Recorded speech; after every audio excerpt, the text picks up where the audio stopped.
یرزقہ من حیث لا یحتسب، وہ وہاں سے دیتا ہے جہاں سے بندے کو گمان بھی نہیں ہوتا۔ تو توکل اللہ پر قائم کیجئے گا، کاروبار ضرور کیجئے گا۔ توکل یہ ہے کہ آپ وہ کام ضرور کریں لیکن کہیں کہ یہ میرے کام کا نتیجہ نہیں مجھے مل رہا، یہ میرے اللہ کا فضل مجھے مل رہا ہے۔ تو پھر دیکھنا کہ اللہ تعالیٰ کیسے راستے کھولتا ہے۔ تو جب انسان اللہ کے فضل پر توکل قائم کر لیتا ہے تو پھر کام کاج ضرور کرتا ہے لیکن اس کی زندگی کی جو ٹینشن ہے وہ ختم ہو جاتی ہے۔ بندہ کہتا ہے کہ یہ ہے تو میں کرتا ہوں، تو یہ نہیں ہوگا تو یہ نہیں ہوگا، بس وہ جتنا کر سکتا ہے وہ کرے، باقی چھوڑ دے اس پہ، تو پھر وہ خزانہ غیب سے نصیب فرمائے گا۔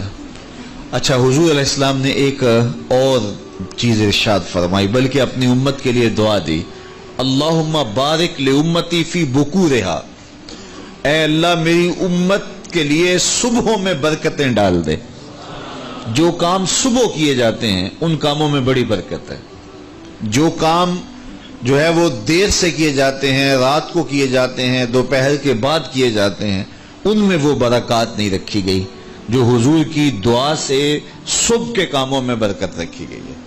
تو اس لیے آپ اپنے کام کاج میں جو ہے وہ صبح کو اس کا آغاز کیجئے، پھر دیکھنا کہ برکتوں کے قافلے کیسے اترتے ہیں۔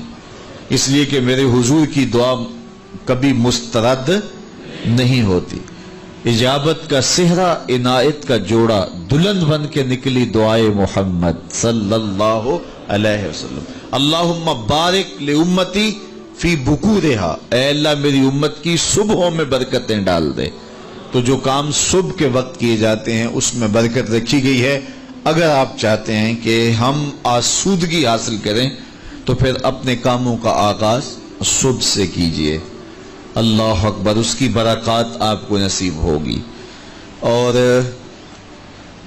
ایک اور بات ارشاد فرمایا کہ جو چاہتا ہے کہ اس کی عمر میں برکت ہو اور اس کے رزق میں برکت ہو، دو چیزیں جو چاہتا ہے، جو یہ چاہے کہ اس کے رزق میں اور اس کی عمر میں برکت ہو، اور یہ ہر بندہ چاہتا ہے، تو میرے حضور نے فرمایا کہ وہ اپنے رشتہ داروں کے ساتھ سلوک اچھا کرے، صلہ رحمی کرے۔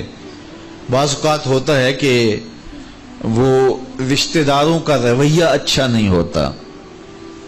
میں آپ کو بتاؤں کہ سب سے بہتر صدقہ کون سا ہے؟ سب سے بہتر صدقہ وہ ہے جو ناراض مفلس رشتہ دار کو دیا جائے، سب سے افضل صدقہ، چونکہ اس میں نفس شامل نہیں ہوگا۔ بندہ کہے گا آپ شریکوں کو دیں، یہ پہلے ہمارے مخالف اور کھڑے ہو جائیں گے، لیکن وہ کسی وجہ سے وہ ہو مجبور گئے، مفلس ہو گئے۔ تو جو مفلس مجبور ناراض رشتہ داروں کو صدقہ دیا جائے، اس میں نفس درمیان میں کھڑا نہیں ہوتا، تو وہ صدقہ اللہ کو بڑا محبوب ہے اور وہ سیدھا سیدھا قبول ہوتا ہے۔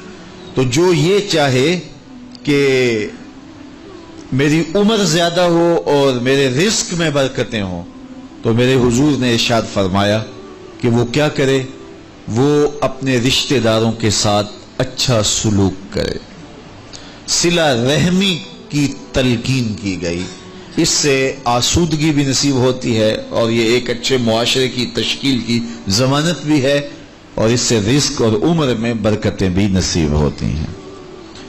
اچھے اور صالح رزق کے لیے میں نے کل بھی ایک روایت آپ کے سامنے پیش کی تھی، وہ بھی علماء نے لکھی کہ دو بھائی تھے، ایک کام کاج کرتا تھا، دوسرا حضور کے پاس بیٹھا رہتا تھا۔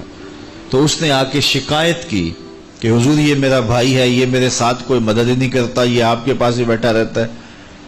تو حضور نے فرمایا کہ شاید اللہ اس کے صدقے سے تجھے رزق دیتا ہو۔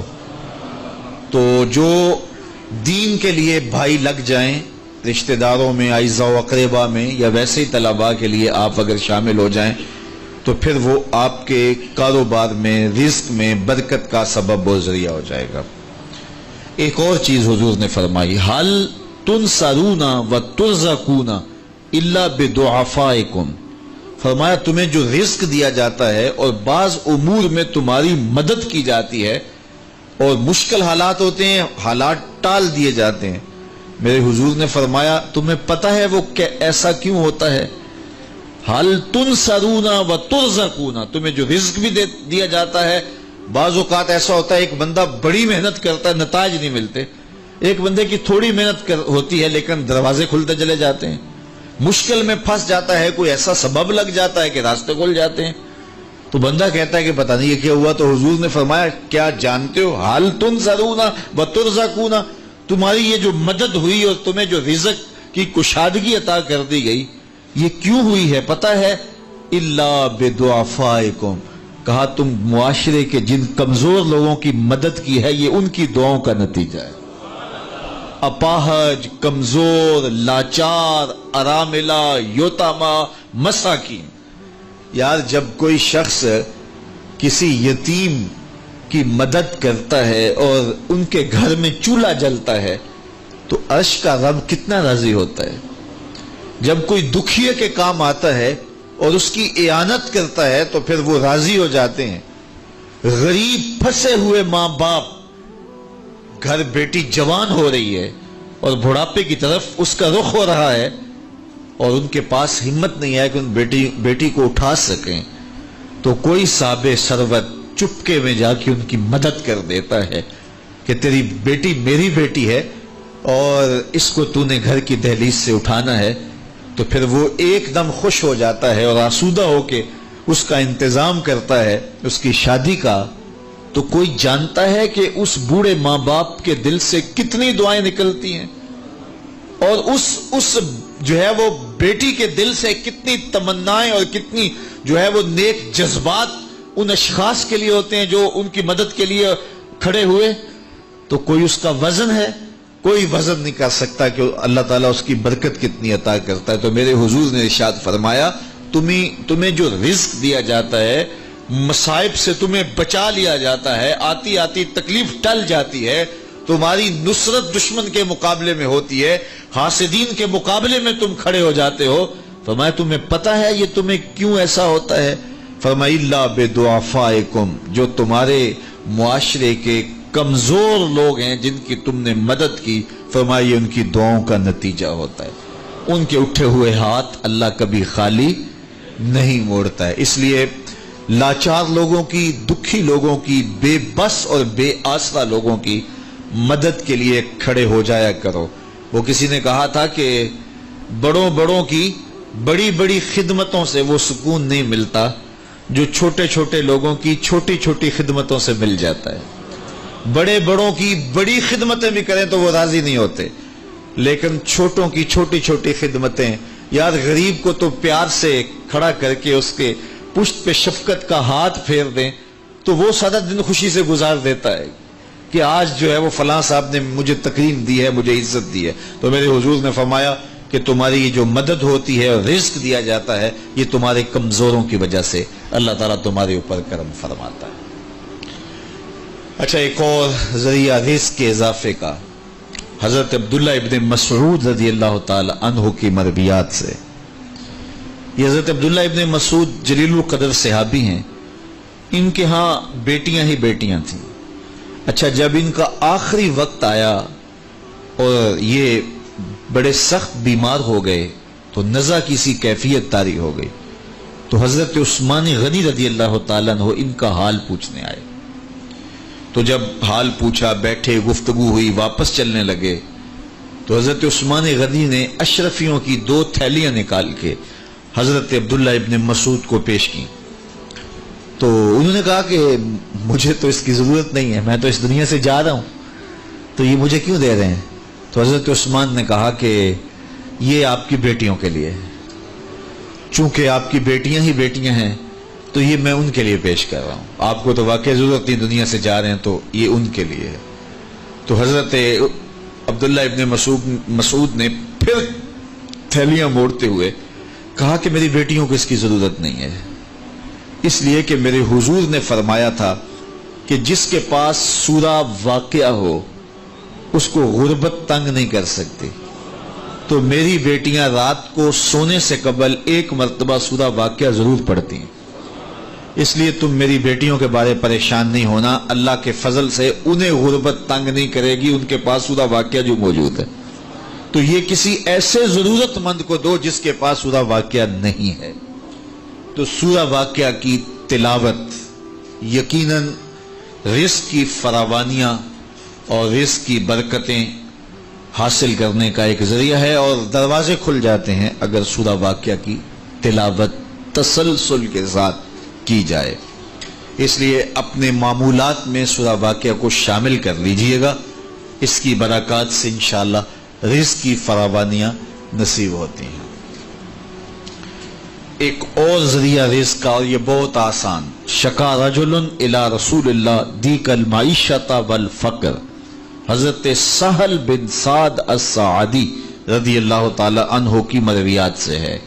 ایک شخص حضور کی خدمت میں حاضر ہوا اور اس نے کہا میں کثیر العیال ہوں، ذرائع آمدن بہت تھوڑے ہیں، میرے لیے کچھ ارشاد فرمائیے۔ بچے زیادہ ہیں، ذرائع آمدنی تھوڑے ہیں، تو میں مفلوق الحال ہوں۔ تو اس نے اپنے فقر کا، اپنی غربت کا حضور کے سامنے قضیہ رکھا۔ شکا رجل الی رسول اللہ دیک المعیشۃ والفقر۔ آقا کریم نے اس کو جو وظیفہ بتایا وہ بالکل آسان ہے، آپ سب کو پہلے یاد ہے، لیکن اس پہ عمل کرنے شروع۔ قال اذا دخلت الدار فسلم علی، کہا جب گھر جائے تو گھر میں داخل ہونے لگے تو گھر والوں کو السلام علیکم کہہ دیا کرو۔ یہ وظیفہ شروع کر لو کہ جب بھی گھر جاؤ السلام علیکم۔ اس کے بعد ایک مرتبہ سورہ اخلاص پڑھ دیا کرو، قل هو اللہ احد۔ یہ وظیفہ فرمایا تم نے شروع کر دینا ہے، جب بھی گھر جاؤ السلام علیکم یہ کہہ کے داخل ہو، پھر اس کے بعد قل هو اللہ احد ایک مرتبہ سورہ اخلاص پڑھ دیا کرو۔ اور میرے آقا نے فرمایا کبھی ایسا ہو کہ تو گھر جائے، گھر موجود نہ ہو، اہل خانہ کہیں گئے ہوئے ہوں، تو فرمایا عمل نہیں چھوڑنا، فسلم علیہ، پھر تو مجھے سلام کہنا، پھر تو مجھے سلام کہہ دینا۔ وہ صحابی فرماتے ہیں کہ میں نے یہ عمل شروع کر لیا، جب گھر جاتا السلام علیکم، اس کے بعد سورہ اخلاص پڑھ دیتا، بیٹھنے سے پہلے پہلے یہ کام کرتا۔ اور کبھی ایسا ہوتا میں گھر نہ جاتا، گھر والے گھر نہ ہوتے، پھر تو مجھے چائے چڑھ جاتا، پھر میں حضور کو سلام کہتا۔ اللہ اکبر۔ حضرت ملا علی قاری نے شرح شفا میں لکھا ہے، جو حضرت قاضی ایاز مالکی اندلسی علیہ رحمہ نے لکھا ہے شفا میں، کہ جب گھروں کو جاؤ تو حضور کو سلام کرو، تو اس کی شرح میں لکھتے ہیں حضور کو سلام کیوں کرو، تو وہ کہتے ہیں لِأَنَّا رُوحَهُ علیہ السلام موجود فی بیوت المسلمین، اس لیے کہ حضور کی روح کا فیضان مومنین کے گھر میں موجود ہوتا ہے۔ اللہ اکبر۔ اس لیے حضور کو سلام کرو۔ وہ کہتا ہے جب کوئی نہ ہوتا میں حضور کو سلام کرتا۔ وہ اپنے نام لیواؤں کو تنہا چھوڑتے کب ہیں، جہاں ہم دم نہ ہو کوئی وہاں سرکار ہوتے ہیں۔ تو کہا اس کے بعد سورہ اخلاص پڑھ دیتا۔ یہی میرا عمل رہا۔ پھر اس کا فائدہ کیا ہوا؟ وظیفہ حضور نے بتایا تھا، اور جب بھی جاتا السلام علیکم سورہ اخلاص، کوئی نہیں ہے تو حضور کو سلام اور سورہ اخلاص۔ کہتے میں نے عمل شروع کر دیا، حتی افاد اللہ جیرانہ، اس عمل کی برکت سے میں نے تو امیر ہونا ہی ہونا تھا، میرے ہمسائے بھی امیر ہو گئے۔ ایسی برکتیں، ایسی رحمتیں اتری کہ میرے ہمسایوں کے ہاں بھی فراوانیوں اور برکتوں کا نزول ہونے لگا۔